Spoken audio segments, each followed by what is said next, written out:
Discuss ചെയ്യാം നമുക്ക്.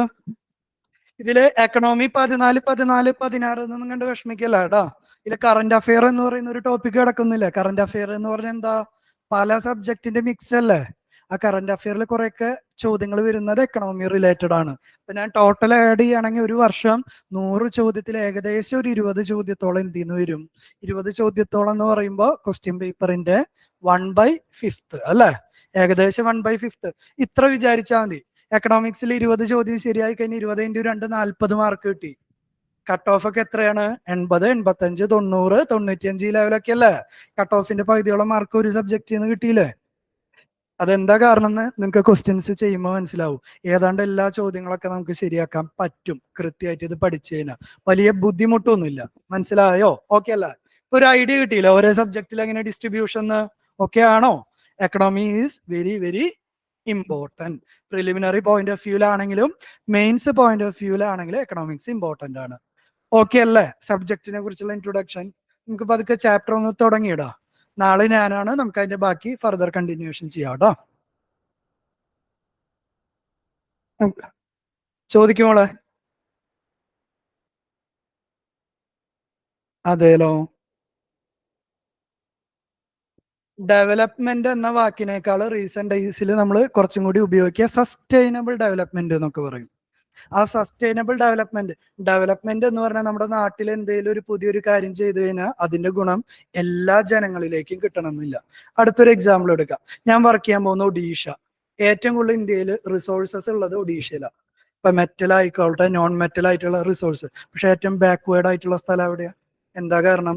അവിടെ നിന്ന് മൈൻ ചെയ്തത് വെച്ച് വേറെ പല സ്റ്റേറ്റുകളാണ് ഡെവലപ്പ് ചെയ്യുക. ഇപ്പൊ എന്താ ഉണ്ടാവുക?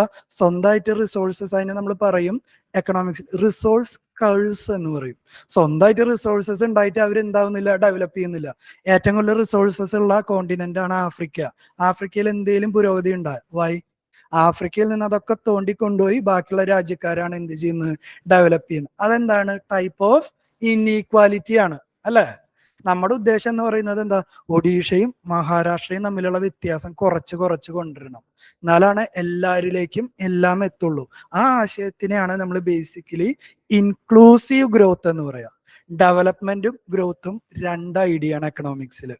അതിൽ അമർത്യ സെൻ PM ഭഗവതി അല്ല, ഭഗവതി സെൻ ഡിബേറ്റ് എന്ന് പറയും അതിന്. എക്കണോമിയിൽ ഗ്രോത്ത് ആണ് ഇമ്പോർട്ടൻസ് കൊടുക്കേണ്ടത്, ഡെവലപ്മെന്റ് ആണ്. അതൊക്കെ ഓരോ ഡിബേറ്റാ മെയിൻസിന് ചോദിക്കുന്ന ഒരു ചോദ്യം. അതൊക്കെ നമുക്ക് ആ ഭാഗങ്ങൾ കാണാം. എക്കണോമിക്സ് പഠിച്ചിട്ട് ഡിഗ്രിക്ക് പഠിച്ചിട്ടുള്ള ആളുകൾ പലപ്പോഴും കാണുന്ന ഒരു ഡിബേറ്റ് ആണ് സെൻ ഭഗവതി ഡിബേറ്റ് എന്ന് പറയുന്നത് കേട്ടോ. ഓക്കെ അല്ല? അപ്പൊ വളരെ ബേസിക് ആയിട്ടുള്ള കുറച്ച് കാര്യങ്ങളാണ് നമ്മൾ ഈ ഇൻട്രൊഡക്ഷനിൽ പറയുന്നത് കേട്ടോ. എന്താണ് മാക്രോ എക്കണോമിക്സ്, മൈക്രോ എക്കണോമിക്സ്, എന്തൊക്കെയാണ് ഫാക്ടേഴ്സ് ഓഫ് പ്രൊഡക്ഷൻ. അപ്പൊ ഇതൊക്കെ എവിടെ കാണാം? 9th 10th സ്റ്റാൻഡേർഡ് എക്കണോമിക്സിലൊക്കെ നമുക്ക് കാണാം. Why economy is important or what is economy? Economy എന്ന് പറയുന്ന ഒരു സ്റ്റഡിക്ക് എപ്പോഴാണ് ഇമ്പോർട്ടന്റ് എന്ന് പറയുന്നത്? ഞാൻ കുറച്ച് റിസോഴ്സസിന്റെ പേര് നിങ്ങളോട് പറയാം. അത് ലിമിറ്റഡ് ആയിട്ടുള്ള റിസോഴ്സസ് ആണോ അൺലിമിറ്റഡ് ആയിട്ടുള്ള റിസോഴ്സസ് ആണോ എന്ന് നിങ്ങൾ പറയണം കേട്ടോ.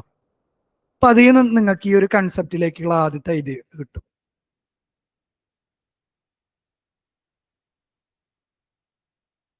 സോളാർ എനർജി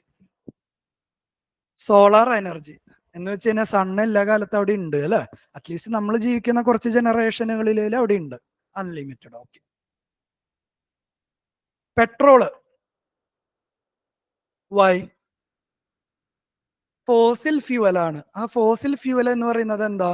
പ്ലാന്റ്സ് ആയിരിക്കാം, എനിമൽസ് ആയിരിക്കാം, ബെറി ചെയ്ത് ഒരുപാട് സോ മെനി ഇയേഴ്സ് കഴിയുമ്പോഴാണ് അത് എന്തായിട്ട് കൺവേർട്ട് ചെയ്യുന്നത്? ഫോസിൽ ഫ്യൂവൽ ആയിട്ട് കൺവേർട്ട് ചെയ്യുന്നത് അല്ലെ. അപ്പൊ അതൊരു ലിമിറ്റഡ് റിസോഴ്സസ് ആണ്. വാട്ടർ, ആലോചിച്ച് ഉത്തരം പറയും. Water, when it is fresh water, that is consumption for drinking, it is, നമ്മൾ പലപ്പോഴും പറയുന്ന ഒരു കൺസെപ്റ്റ് ഉണ്ട്, if there is a possibility for a third world war, it is for Mad Max Fury. ഒക്കെ അതിന്റെ ഒക്കെ ബേസിക് കൺസെപ്റ്റ് തന്നെയല്ലേ. ഒരു കാലഘട്ടം 100-200 വർഷം കഴിഞ്ഞിട്ടുള്ള ഒരു കാലഘട്ടം എടുത്തിട്ടുണ്ടെങ്കിൽ അന്ന് ആളുകൾ തമ്മിൽ ബഹളം വെക്കുക എന്തിനു വേണ്ടിയിട്ടായിരിക്കും? പോട്ടെ, ഈ കൽക്കി മൂവിയുടെ ഇൻട്രൊഡക്ഷൻ സീനിൽ അതല്ലേ കാണിക്കുന്നത്? ഇനീഷ്യലി അവരൊരു എന്തോ ഒരു ഷിപ്പ്, നമ്മളതിനെ പല പേരുകളിൽ വിളിക്കും, പോകുമ്പോൾ ഒരു വാട്ടർ കൊടുക്കുമ്പോൾ പറയുന്ന ഒരു ഡയലോഗ് ഉണ്ട്, ഞങ്ങളുടെ നാട്ടിലൊന്നും ആരും ആർക്കും ഫ്രീ ആയിട്ട് എന്ത് കൊടുക്കില്ല, ഡ്രിങ്കിങ് വാട്ടർ കൊടുക്കില്ല എന്ന്. നമ്മുടെ പല സ്റ്റഡീസും പോയിന്റ് ഔട്ട് ചെയ്യുന്നത് അതാണ്, the amount of fresh water is reducing. പക്ഷെ എന്താണ്, നമ്മുടെ എർത്ത് ആസ് എ സിസ്റ്റം എടുത്തു കഴിഞ്ഞാൽ 97% എന്ത് തന്നെയാണ്, but it is not fit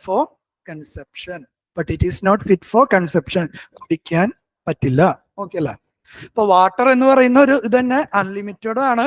fresh water ആണെങ്കിൽ എന്താ, വെരി വെരി ലിമിറ്റഡ് ആണ്. ഓക്കെ അല്ലേ? വേവ് എനർജി അൺലിമിറ്റഡ് ആണ്.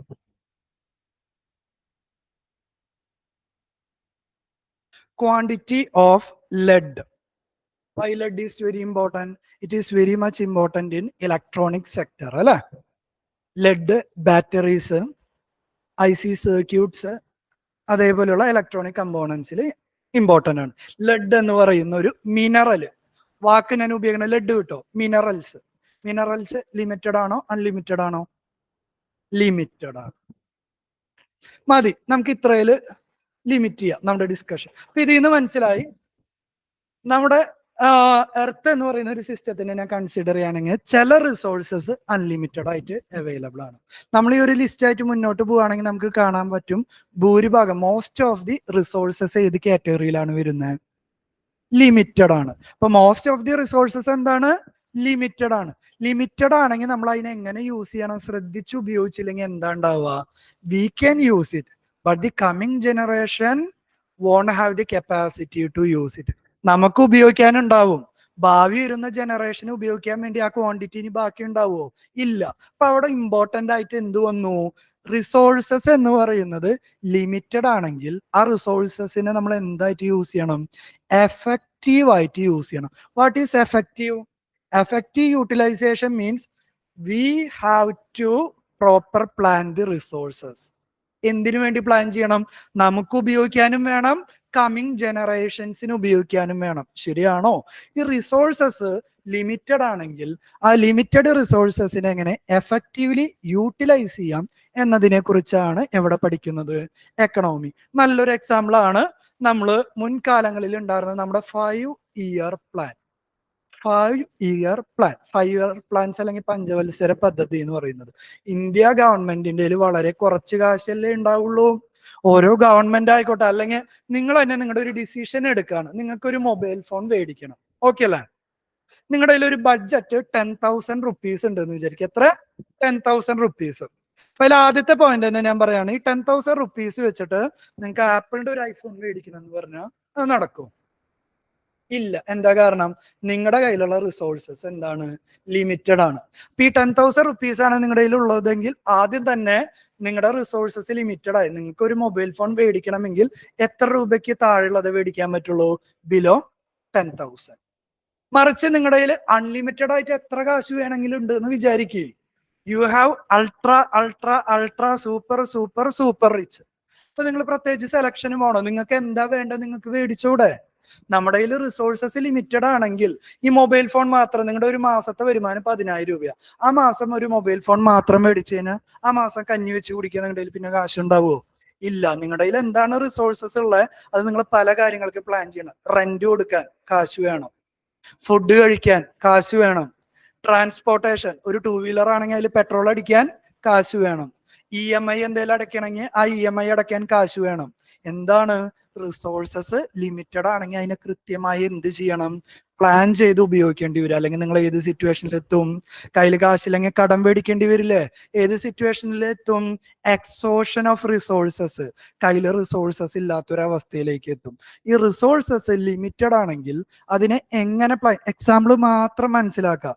എക്സാമ്പിളുകൾ പറയുമ്പോൾ കുറച്ചും കൂടി ക്ലാരിറ്റി കിട്ടുന്നില്ല നിങ്ങൾക്ക്.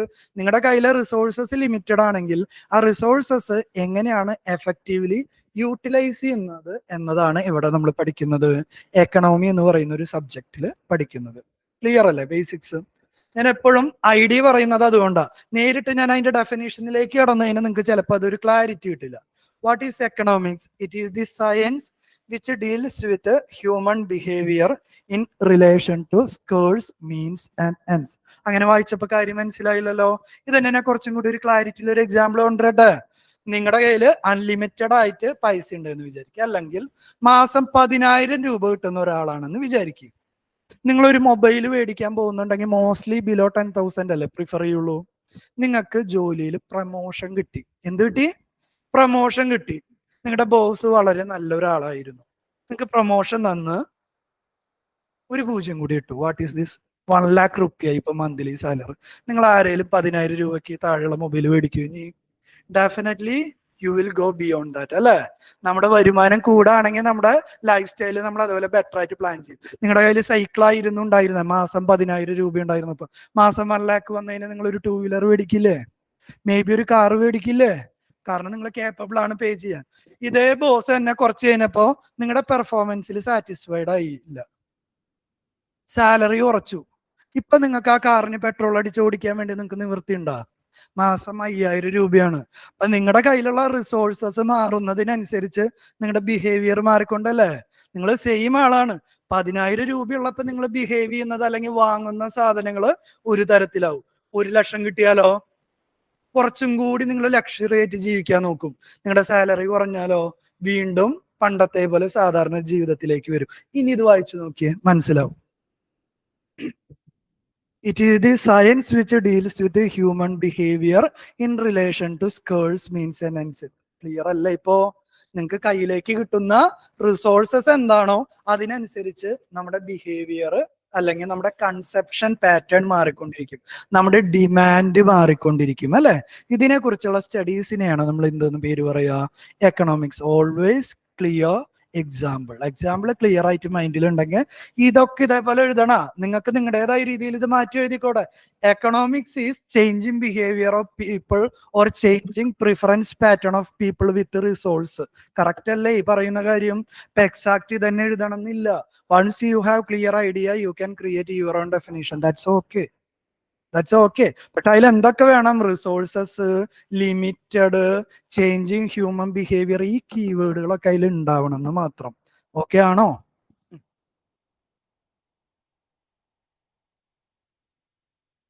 ഓൾട്ടർനേറ്റീവ് യൂസ് എന്ന് പറഞ്ഞു കഴിഞ്ഞാൽ നമ്മുടെ ബിഹേവിയർ പാറ്റേൺ ചേഞ്ചിനെയാണ് നമ്മൾ ഓൾട്ടർനേറ്റീവ് യൂസ് എന്ന് പറയുക. ഇൻകം മാറുന്നതിനനുസരിച്ച് നമ്മൾ പല ഗുഡ്സ് അല്ലേ ഉപയോഗിക്കുക. നമ്മുടെ ഫുഡ് തന്നെ ഒരു എക്സാമ്പിൾ എടുക്കുക. പൈസ കുറവാണെങ്കിൽ നമ്മൾ കഞ്ഞിയും ചമ്മന്തിയും കുടിക്കും. നല്ല പൈസ ഉണ്ടെങ്കിലോ KFCയുടെ ബർഗർ വാങ്ങി കഴിക്കും. വ്യത്യാസം മനസ്സിലായില്ലേ? കൺസെപ്ഷൻ പാറ്റേൺ എന്ന് പറയുന്നത് നമ്മൾ വാങ്ങുന്ന സാധനങ്ങൾ. വീണ്ടും എന്റെ പൈസ കുറഞ്ഞാൽ റേഷനറി മേടിക്കും. അത് മനസ്സിലായില്ല? ബിഹേവിയർ പാറ്റേൺ എന്ന് പറയുന്നത് നമ്മുടെ റിസോഴ്സസിനനുസരിച്ച് ഓൾട്ടർനേറ്റീവ്ലി ചേഞ്ച് ചെയ്തുകൊണ്ടിരിക്കും. ഓക്കെ അല്ലേ? ഇനി നമ്മൾ എക്കണോമിക്സിനെ ബേസിക്കലി രണ്ടായിട്ട് ക്ലാസിഫൈ ചെയ്യും, മാക്രോ എക്കണോമിക്സും മൈക്രോ എക്കണോമിക്സും. നമ്മൾ എക്കണോമിക്സിൽ സ്റ്റഡി ചെയ്യുന്നത് ഒരു ഇൻഡിവിജ്വലിനെ കുറിച്ചാണെന്ന് വിചാരിക്കുക, ഏതെങ്കിലും ഒരു വ്യക്തിനെ കുറിച്ച് മാത്രം എടുത്തത്.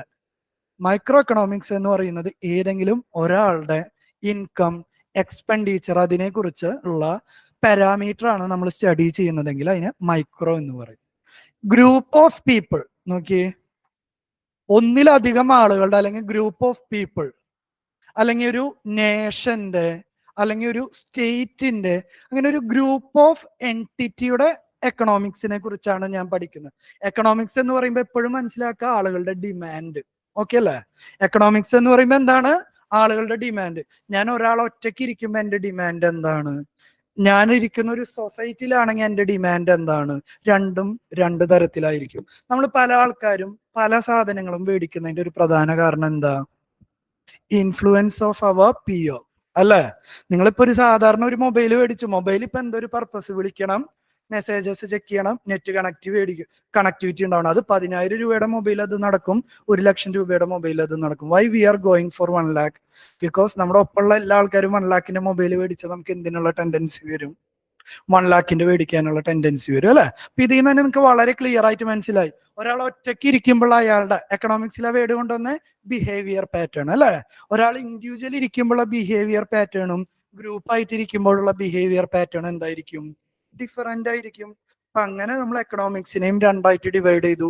ഇൻഡിവിജ്വൽ ആയിട്ട് ഇരിക്കുമ്പോൾ അയാളുടെ ബിഹേവിയർ പാറ്റേൺ ഇവിടെ ഡിസ്കസ് ചെയ്യും, മൈക്രോ എക്കണോമിക്സിൽ ഡിസ്കസ് ചെയ്യും. ഗ്രൂപ്പ് അല്ലെങ്കിൽ ഒരു ഗ്രൂപ്പ് ഓഫ് പീപ്പിൾ അല്ലെങ്കിൽ ഒരു ഹോൾ അല്ലെങ്കിൽ വലിയ ക്വാണ്ടിറ്റി, വലിയ എണ്ണത്തിനെ കുറിച്ച് ഡിസ്കസ് ചെയ്യുകയാണെങ്കിൽ നമ്മൾ അത് എവിടെ ഡിസ്കസ് ചെയ്യും?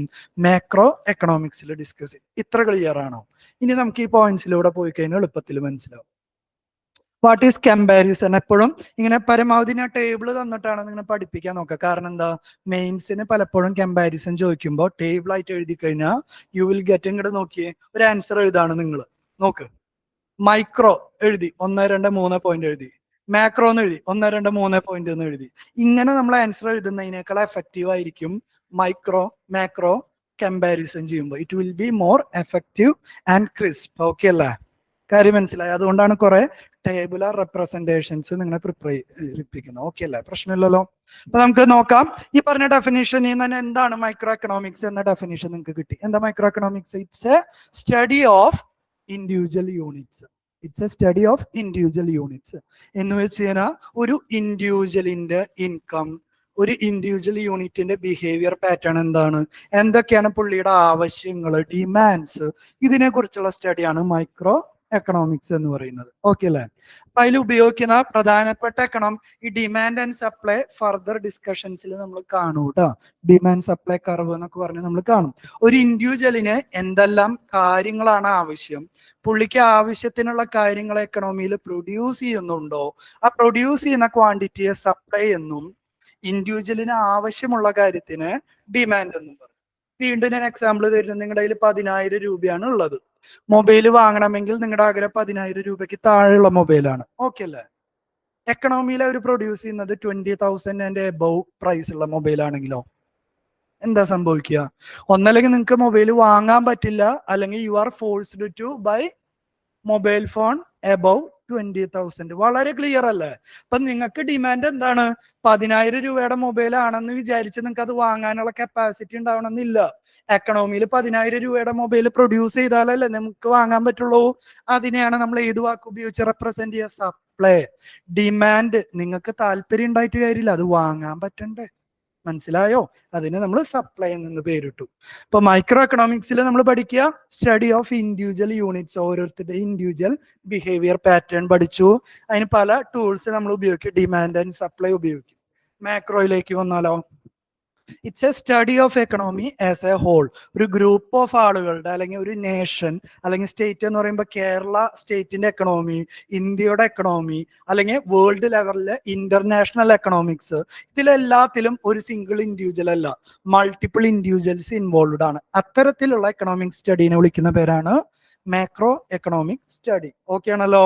It deals with aggregator. ഈ അഗ്രിഗേറ്റർ എന്ന വാക്ക് കാണുമ്പോൾ നിങ്ങൾ പേടിക്കേണ്ട. ഇപ്പൊ ഒരാളുടെ ഇൻകം എടുത്തു എന്ന് വിചാരിക്കും. ഇപ്പൊ എക്സ് എന്ന് പറയുന്ന ഒരാളുടെ ഇൻകം എടുത്തു. ഓക്കെ ആണല്ലോ? വൈ എന്ന് പറയുന്ന വേറൊരാളുടെ ഇൻകം എടുത്തു, I2. സെഡ് എന്ന് പറഞ്ഞ വേറൊരാളുടെ ഇൻകം എടുത്ത് I3. ഈ I1 മാത്രം എടുക്കുകയാണെങ്കിൽ ഞാൻ അവിടെ എന്ത് എന്നുള്ള പേര് ഉപയോഗിക്കും? Individual income. 3 പേരുടെ ഇൻകം എടുത്തതിന്റെ ആവറേജ് കണ്ടുപിടിക്കാന്ന് വിചാരിക്കുക. I എന്ന് പറയുന്നത് എന്തായിരിക്കും? I1 plus I2 plus divided by. ഇങ്ങനെ കാൽക്കുലേറ്റ് ചെയ്യുന്ന ഏത് പാരാമീറ്ററും ഞാൻ ഏത് വാക്കാണ് ഉപയോഗിക്കുക? അഗ്രിഗേറ്റർ. അപ്പോ ഇൻഡിവിജ്വൽ ഇൻകമിന് പകരം നാഷണൽ ഇൻകം എന്ന വാക്ക് വന്നു. എന്തായിരിക്കും നാഷണൽ ഇൻകം? ഇന്ത്യയിലുള്ള എല്ലാ ജനങ്ങളുടെയും ഇൻകം കൂട്ടി അതിന് എന്ത് വെച്ച് ഡിവൈഡ് ചെയ്യും? ഇന്ത്യൻ പോപ്പുലേഷൻ വെച്ച് ഡിവൈഡ് ചെയ്യും. ക്ലിയർ ആണോ? അപ്പൊ ഒരു ഏവറേജ് എടുക്കുക എന്ന കൺസെപ്റ്റ് ആണ് ഇവിടെ വരുന്നത്, അഗ്രിഗേറ്റർ എന്ന് പറയുന്ന കൺസെപ്റ്റിൽ വരുന്നത്. അപ്പൊ അഗ്രിഗേറ്റർ എന്ന വാക്ക് ഉണ്ടെങ്കിൽ തന്നെ അതിൽ നിന്ന് മനസ്സിലായി it involves data of multiple entities. Okay ആണോ? അല്ലെങ്കിൽ മൾട്ടിപ്പിൾ ഇൻഡിവിജ്വൽസിന്റെ ഡാറ്റ എവിടെ ഉണ്ടായിരിക്കും? അഗ്രിഗേറ്റ്. അല്ലെങ്കിൽ ലിറ്ററൽ മീനിങ് എന്താ അഗ്രിഗേറ്റ് എന്ന വാക്കിന്റെ? പല ടേമുകൾ അല്ലെങ്കിൽ പല യൂണിറ്റുകൾ ഉണ്ടാവും. അതിനെല്ലാത്തിനെയും ഒരുമിച്ച് ചേർത്ത് വെക്കുന്നതാണ് ഇംഗ്ലീഷിലെ അഗ്രിഗേറ്റ് എന്ന വാക്കിന്റെ ലിറ്ററൽ മീനിങ്. അതല്ല ഇവിടെ ചെയ്യുന്നത്. നാഷണൽ ഇൻകം, നാഷണൽ ഇൻകത്തിന്റെ ഫോർമുല തന്നെ ഇതാണ് കേട്ടാ. National income equal total income in the country divided by total population. അപ്പോ ഇറ്റ് ഇൻവോൾവ്സ്, എന്റെ ഐഡിയ എന്ന് പറയുന്നത് ഇത്രേ ഉള്ളൂ, it involves more than 1 individual. Correct അല്ല? ഇന്ത്യയിൽ ആകെ ഒരാളല്ലല്ലോ, മോർ ദാൻ 1 ഇൻഡിവിജ്വൽ ആണുള്ളത്. അത്തരം ടേമുകളെയാണ് ജനറലി അഗ്രിഗേറ്റർ. നമ്മുടെ ആദ്യത്തെ ചാപ്റ്ററിന്റെ പേര് തന്നെ അതല്ല. അടുത്തത് നാഷണൽ അഗ്രിഗേറ്റേഴ്സ്. നാഷണൽ അപ്പൊ ആ ചാപ്റ്ററിലേക്ക് വന്നപ്പോൾ തന്നെ നിങ്ങൾക്ക് അഗ്രിഗേറ്റർ എന്ന് പറഞ്ഞു കഴിഞ്ഞാൽ എന്താന്ന് മനസ്സിലായി. ഇന്ത്യയിലുള്ള പല ആളുകളുടെയും പല എക്കണോമിക് പാരാമീറ്ററുകളെ കുറിച്ച് പഠിക്കുന്ന ഒരു ചാപ്റ്റർ. മനസ്സിലായില്ല? അത് നാഷണൽ ഇൻകം ആവാം, ഇന്ത്യയിലെ എംപ്ലോയ്മെന്റ് സ്റ്റാറ്റിസ്റ്റിക്സ് ആയിരിക്കാം. എംപ്ലോയ്മെന്റ് ഓൾറെഡി നമ്മളിപ്പോ ഒരു ചെറിയൊരു ഡാറ്റ തന്നു. ഇന്ത്യയിൽ 45% ആളുകൾ എവിടെ വർക്ക് ചെയ്യുന്നു? അഗ്രികൾച്ചറിൽ വർക്ക് ചെയ്യുന്നു. 16% എവിടെ? സർവീസ് സെക്ടറിൽ വർക്ക് ചെയ്യുന്നു. അങ്ങനെ ഒരു ഡാറ്റ കിട്ടി. എന്ന് വെച്ചാൽ എന്താ? 100 പേര് ഇന്ത്യയിൽ ഉണ്ടെങ്കിൽ 45 people are working in agriculture, 16 people are working in service sector. അതൊരു അഗ്രികൾച്ചർ അല്ലെങ്കിൽ അതൊരു അഗ്രിഗേറ്റർ ഡാറ്റയാണ്. ഇനി ഇവിടെ ഉപയോഗിക്കുന്നത് എന്താ? ഇവിടെ ആണെങ്കിൽ ഡിമാൻഡ് ആൻഡ് സപ്ലൈ ആണെങ്കിൽ ഇവിടെ എന്ത് ഉപയോഗിക്കും? അഗ്രിഗേറ്റ് ഡിമാൻഡ്, അഗ്രിഗേറ്റ് സപ്ലൈ എന്ന് പറയുന്ന ടൈം ഉപയോഗിക്കും. എന്താണ് ഈ അഗ്രിഗേറ്റ് ഡിമാൻഡ്, അഗ്രിഗേറ്റ് സപ്ലൈ എന്ന് പറയുന്നത്?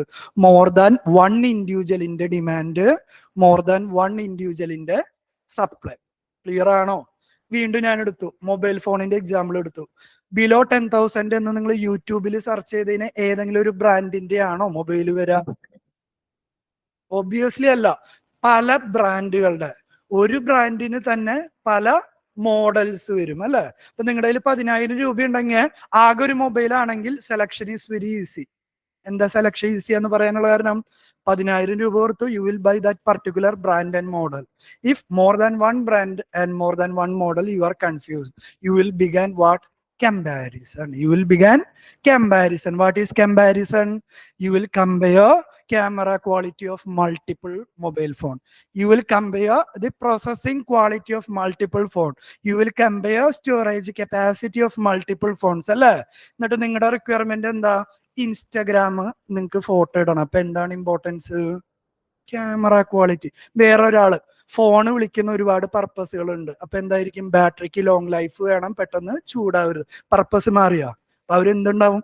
ഒരുപാട് ഓപ്ഷൻ ഉണ്ടെങ്കിൽ അയാളുടെ ബിഹേവിയർ എന്താണോ അതിനനുസരിച്ചായിരിക്കും ചൂസ് ചെയ്യുക. അതാണ് എന്ത്? Aggregate demand, aggregate supply. Clear ആണോ? നമ്മളിപ്പോ പറഞ്ഞ കഥ എന്ന് പറയുന്നത് എന്താണ്? ഇൻഡിവിജ്വൽ ഗ്രൂപ്പ് എന്ന് പറയുന്ന കൺസെപ്റ്റിനെ വെച്ചിട്ടാണ് എക്കണോമി എന്തായിട്ട് ഡിവൈഡ് ചെയ്തത്? 3ആയിട്ട് ഡിവൈഡ് ചെയ്ത്.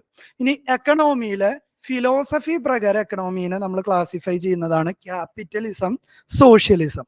നമ്മൾ നേരത്തെ പറഞ്ഞിരുന്നു ഡിമാൻഡ്, സപ്ലൈ എന്ന 2 വാക്കുകൾ ഉപയോഗിച്ചു അല്ലെ? Demand, supply. അതിൽ ആ സപ്ലൈ എന്ന വാക്കിന് വരെ ഞാനിവിടെ വേറൊരു വാക്ക് കൊണ്ടുവരാൻ പോകുന്നതാണ് പ്രൊഡക്ഷൻ. എന്താണ് ഞാൻ കൊണ്ടുവരാൻ പോകുന്ന വാക്ക്? പ്രൊഡക്ഷൻ. സെയിം എക്സാമ്പിൾ ഞാനൊന്ന് മാറ്റി പറയണം. നിങ്ങൾക്ക് മൊബൈൽ ഫോൺ വേണം. ആ മൊബൈൽ ഫോൺ ആരാണ് പ്രൊഡ്യൂസ് ചെയ്യുന്നത്? ഒരു പ്രൈവറ്റ് സെക്ടർ ആണോ പ്രൊഡ്യൂസ് ചെയ്യുന്നത്, അല്ലെങ്കിൽ ഗവൺമെന്റ് ആണ് പ്രൊഡ്യൂസ് ചെയ്യുന്നത്? രണ്ടിനും സാധ്യതയില്ലേ? ഒരു എക്കണോമിയിൽ പ്രൊഡക്ഷൻ നടത്തുന്നത് ഗവൺമെന്റ് മാത്രമാണോ, അല്ലെങ്കിൽ പ്രൈവറ്റ് സെക്ടർ മാത്രമാണോ, അല്ലെങ്കിൽ രണ്ടുപേർക്കും പ്രൊഡ്യൂസ് ചെയ്യാനുള്ള ഒരു ഓപ്ഷൻ ഉണ്ടോ? എക്സാമ്പിൾ ഞാൻ തരാലോ. ഇന്ത്യയിൽ ഗവൺമെന്റും അതുപോലെ പ്രൈവറ്റ് സെക്ടറും ഒരുമിച്ച് ചെയ്യുന്ന ഏതെങ്കിലും ഉണ്ടോ? രണ്ടുപേരും പ്രൊഡക്ഷൻ അല്ലെങ്കിൽ രണ്ടുപേരും പ്രൊവൈഡ് ചെയ്യുന്ന എന്തെങ്കിലും കാര്യങ്ങളുണ്ടോ എന്ന് ആലോചിച്ച് നോക്കിയേ. ഒരു സെയിം ഗുഡ് രണ്ടുപേരും തരുന്ന ഏതെങ്കിലും എക്സാമ്പിൾസ് ഉണ്ടോ? നല്ലൊരു എക്സാമ്പിൾ ഇലക്ട്രിസിറ്റി ഞാൻ എടുത്തോട്ടെ. എക്സാമ്പിൾ ആയിട്ട് മുംബൈ, ഡൽഹി പോലുള്ള സ്ഥലങ്ങളിൽ എന്തുണ്ട്? പ്രൈവറ്റ് ഇലക്ട്രിസിറ്റി പ്രൊഡക്ഷനും ഉണ്ട്, ഗവൺമെന്റ് ഇലക്ട്രിസിറ്റി പ്രൊഡക്ഷനും ഉണ്ട്. കാലാകാലങ്ങളായിട്ട് ഇലക്ട്രിസിറ്റി പ്രൊഡക്ഷൻ നമ്മൾ ആരുടെ ജോലിയായിട്ട് കണ്ടിരുന്നത്? ഗവൺമെന്റിന്റെ അല്ലെ? അപ്പൊ ഗവൺമെന്റ് ആണ് പ്രൊഡക്ഷൻ ചെയ്യുന്നതെങ്കിൽ അവര് ജനറലി നമ്മൾ വിളിക്കുന്ന ഫിലോസഫിയാണ് എന്ത്? Socialism. If production is solely handled by government, then that kind of economic philosophy is called socialism. Okay ആണല്ലോ? ഇനി പ്രൊഡക്ഷൻ കംപ്ലീറ്റ്ലി ചെയ്യുന്നത് പ്രൈവറ്റ് സെക്ടർ ആണെന്ന് വിചാരിക്കുക എക്കണോമിയിൽ. അത്തരം എക്കണോമിക് ഫിലോസഫിയെ നമ്മൾ വിളിക്കുന്ന പേരാണ് എന്ത്? ക്യാപിറ്റലിസം. ഇന്ത്യയുടെ കേസിൽ കംപ്ലീറ്റ് ഗവൺമെന്റും അല്ല, കംപ്ലീറ്റ് പ്രൈവറ്റും അല്ല. മിക്കവാറും എല്ലാ കാര്യത്തിലും ഗവൺമെന്റിനെയും കാണാം, പ്രൈവറ്റിനെയും കാണാം. എന്ന് വെച്ച് കഴിഞ്ഞാൽ government and private sector co exist. പുതിയൊരു വാക്ക് വന്നു അല്ലെ? ഈ കോ എക്സിസ്റ്റ് എന്ന് പറഞ്ഞു കഴിഞ്ഞാൽ രണ്ടുപേരും ഒരേ ഫീൽഡിൽ തന്നെ എന്ത് പ്രൊവൈഡ് ചെയ്യുന്നുണ്ട്? സർവീസസ് അല്ലെങ്കിൽ ഗുഡ്സ്. ഗുഡ്സ് എന്ന് പറഞ്ഞ വാക്കിന്റെ അർത്ഥം എന്താ? ഈ പലതവണ ഞാൻ ഈ വാക്ക് ഉപയോഗിക്കും, ഗുഡ്സ് എന്ന വാക്ക് ഉപയോഗിക്കും.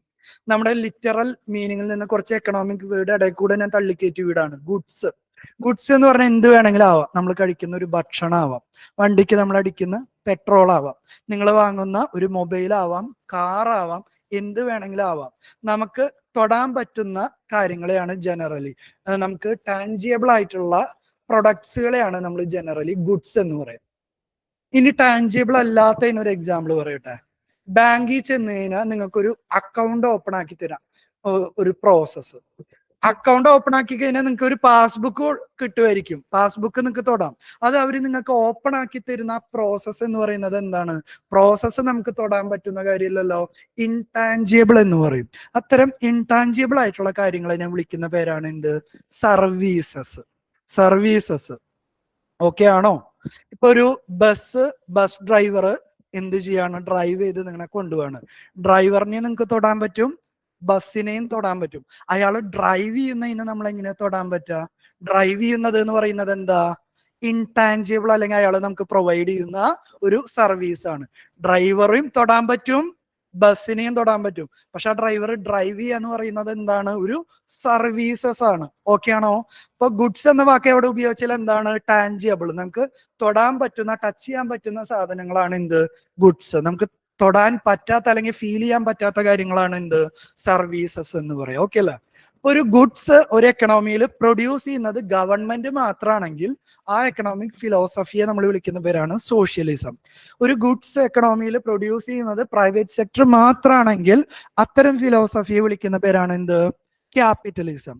രണ്ടുപേരെയും ഗുഡ് ഫീച്ചേഴ്സ് കമ്പൈൻ ചെയ്തിട്ടുള്ള ഒരു ഐഡിയനെയാണ് നമ്മൾ മിക്സഡ് എക്കണോമി എന്ന് പേര് പറയാം. എന്തെന്ന് പേര് പറയാ? മിക്സഡ് എക്കണോമി എന്ന് പറയാം. It includes features of both government and private sector. നമുക്ക് അടുത്ത ദിവസം ഇത് ഡീറ്റെയിൽഡ് ആയിട്ട് നമുക്ക് ഡിസ്കസ് ചെയ്യാം. ഓക്കെ അല്ലേ? കാര്യങ്ങൾ മനസ്സിലാവുന്നില്ലേ? വളരെ എളുപ്പമാണ്. ഒരുപാട് എക്സാമ്പിൾ പറഞ്ഞു തരും. More than content I will use more example. അത് എന്തുകൊണ്ടാന്ന് പറഞ്ഞാൽ ഞാൻ എക്കണോമിക്സ് പഠിച്ച ആളല്ല.